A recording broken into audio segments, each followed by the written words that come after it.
E assim, até os anos 80 era muito comum os benzodiazepínicos, conhecidos como calmantes, serem o tratamento principal para os transtornos ansiosos. Uhum. E os calmantes estão entre as pouquíssimas medicações psiquiátricas que podem causar dependência mesmo. Os benzodiazepínicos, popularmente conhecidos como calmantes, eles foram cada vez mais perdendo espaço no tratamento dos transtornos ansiosos. De Uhum. modo que hoje essas medicações elas só são usadas em curto prazo, normalmente no início do tratamento, porque a base do tratamento hoje são os antidepressivos. E essas medicações, que fique muito bem claro, não causam dependência.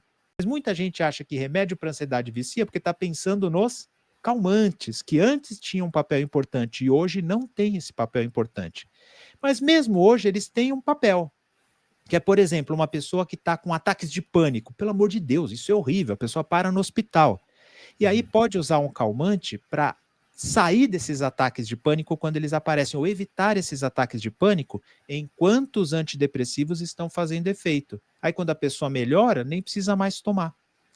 Então, com boa orientação e bem indicado, até mesmo os calmantes podem ser usados no curto prazo, mas no longo prazo a gente usa mais outras medicações, principalmente os antidepressivos.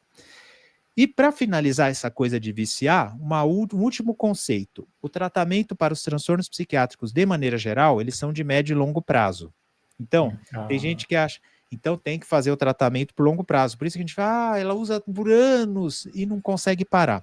Acontece que alguns, além dos tratamentos serem de longo prazo, doutor Fábio, acontece que, infelizmente, algumas pessoas, quando param o remédio, os sintomas voltam. Ou seja, naquela pessoa a doença é crônica. Aí a pessoa precisa tomar remédio de longo prazo, mas não porque o remédio, não porque ficou dependente do remédio, mas porque a própria doença é crônica. Então são os seria fatores que geram essa semelhante, confusão. semelhante a um diabetes, a uma pressão alta. Parou de usar a Pois é, insulina, volta exato. o açúcar no sangue.